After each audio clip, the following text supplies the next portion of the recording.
Olá pessoal, aqui é o professor Henrique Mascarenhas da GS Educacional e hoje vou falar com vocês aí sobre alguns riscos nas operações de importação da China. Tem muita gente que faz importação da China e não verifica se o fornecedor realmente é confiável, não verifica se aquele fornecedor realmente existe, não verifica se o fornecedor é uma pessoa jurídica. Tem muitos casos aí de pessoas físicas lá na China, no exterior, se fazendo passar por empresas que na verdade não são. Em alguns casos até empresas mesmo, que não tem capacidade de entregar o que eles oferecem. Recentemente tive até um caso aí de um aluno que fez uma análise de riscos aí de uma empresa chinesa. Eu indiquei para ele uma empresa de inspeção e auditoria lá na China.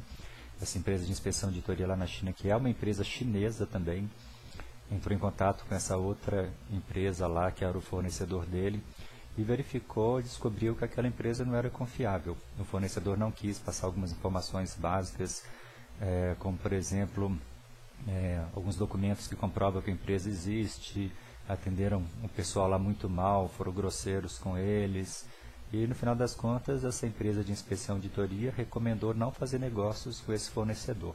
Eu até apoiei a decisão, falei assim, melhor você realmente não importar desse fornecedor, porque corre o risco de você pagar e não receber. Inclusive, ele estava querendo pagamento 100% antecipado. Então, imagina o seguinte, você faz um pagamento antecipado e se você não recebe depois essa mercadoria, como que você vai fazer para recuperar esse dinheiro? Praticamente impossível. Lembra que você está aqui no Brasil, uma outra empresa está lá na China, está lá no exterior, como que você vai acionar na justiça uma empresa em outro país? Como você vai resolver isso? Então, é melhor prevenir do que depois tentar resolver a situação depois que o problema acontece.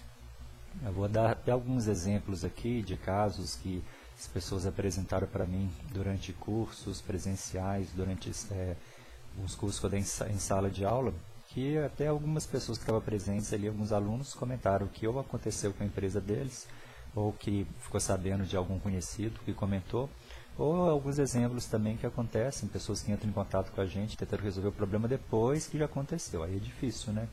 Então é melhor você fazer uma análise de risco do fornecedor lá na China, verificar se esse fornecedor é mesmo confiável, e se ele for confiável, aí você prossegue com ele.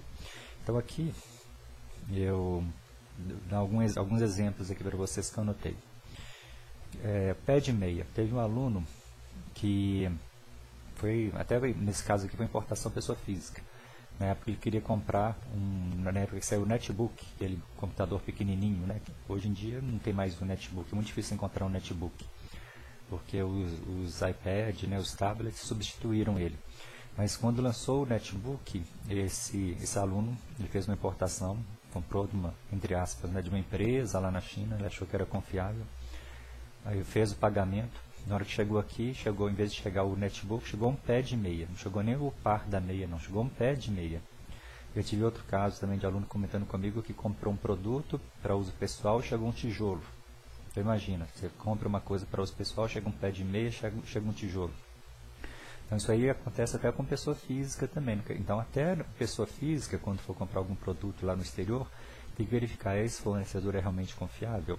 Tem como buscar referências de fornecedores, não é uma coisa difícil de se fazer não, viu? Então, por falta de experiência, por falta de prática, por falta de conhecimento, as pessoas acabam, né, não fazendo uma análise de riscos e acaba, em alguns casos, não estou falando que é sempre, viu? Esses exemplos que eu estou dando aqui para vocês hoje, não é o que sempre acontece, não. Isso aí é eventual, tá bom? Mas para você não cair nessa estatística da eventualidade, é melhor você se precaver e prevenir. Outro exemplo também, teve uma empresa lá do Uruguai que entrou em contato com a gente, falando que eles tinham pago um fornecedor lá na China, eles embarcaram a mercadoria, mandaram o conhecimento de embarque para eles, conhecimento de embarque marítimo, conhecido como BL, Bill of Lading. Aí na hora que chegou a mercadoria lá no Uruguai, chegou lá, foram abrir, dentro do container tinha um monte de terra, não tinha mercadoria nenhuma. Embarcaram um monte de terra. Imagina você faz uma compra aí de um container, que não é pouca coisa, e na hora que abre o container tem um monte de terra lá dentro. E se não for só terra também? E se for lixo hospitalar, se for produto até proibido de ser importado? Como que você vai explicar isso para as autoridades brasileiras, alfandegárias? Você não está envolvido com nada errado também. Então, A vantagem de você contratar uma empresa de inspeção de auditoria também lá na China ou em outro país do mundo é isso, para eles acompanharem o embarque, verificar se aquilo que você está comprando, aquilo que está vindo de fato. Outro exemplo aqui, questão até às vezes cultural também agora, viu? Um exemplo vou dar para você. Teve um aluno que comentou comigo que conhece uma pessoa que foi na época, isso aí não é recente, né? Porque na época do mouse, vocês lembram aqueles mouses que tinham bolinha? Né? Hoje em dia os mouses são ópticos, né? Não usa mais aquela bolinha. Mas antigamente os mouses, debaixo deles tinha uma bolinha. E à medida que você arrastava o mouse, essa bolinha ia girando, né? E o ponteiro ia deslocando na tela. Aí o que aconteceu? Essa empresa lá, esse pessoal queria comprar os mouses, só que achou que estava caro. Então foi negociar uma redução de preço com o fornecedor lá na China. E conseguiu uma redução muito boa. Inclusive, eles pensavam que estavam fazendo literalmente o negócio da China. Assim, nossa, conseguimos um preço excelente, vamos importar, não sei se era 10 mil mouses, uma coisa assim. Aí tudo bem, né? Reduziu o preço, fez o pagamento, aí a mercadoria chegou aqui.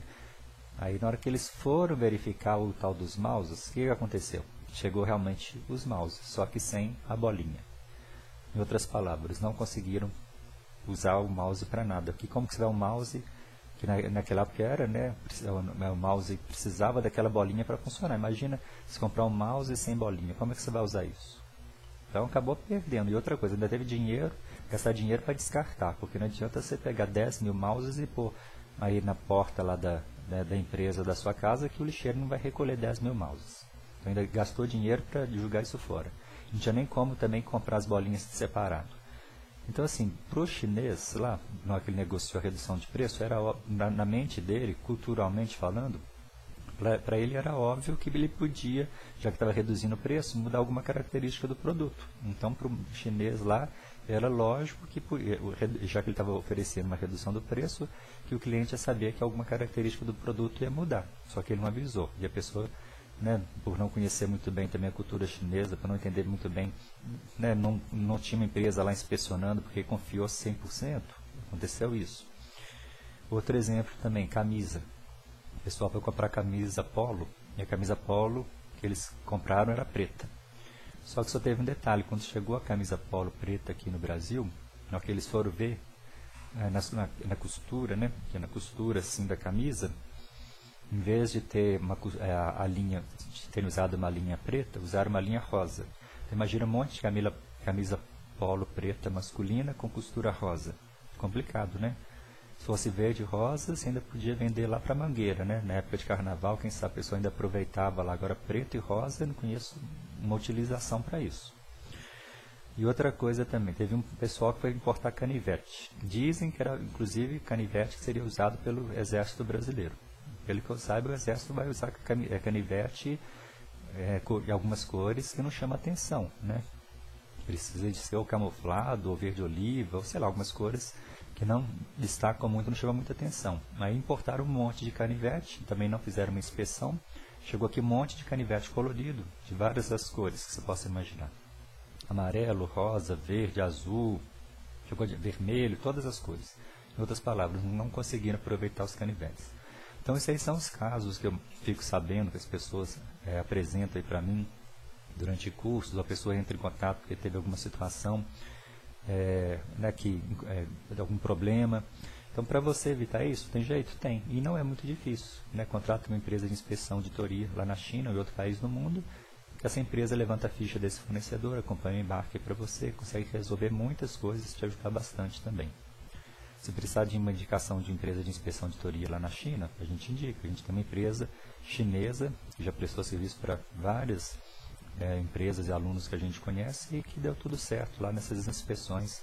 Pelo menos até hoje a gente nunca teve nenhum problema com eles, não. São empresas, pessoal bem idôneo, bem legal lá. Então reduz bastante o risco do seu processo de importação. É isso aí. Então, outra sugestão também, né? Faça um curso de importação para você entender como planejar e gerenciar também corretamente o processo de importação aí da sua empresa. Muitos erros que acontecem de planejamento e gerenciamento são erros básicos de iniciantes que você pode sanar facilmente com um bom curso aí na área de importação. A GS oferece diversos cursos presenciais à distância na área de comércio exterior de importação. Eu também sou professor, consultor e a gente está aí à disposição. Muito obrigado pela atenção e bons negócios. Até a próxima.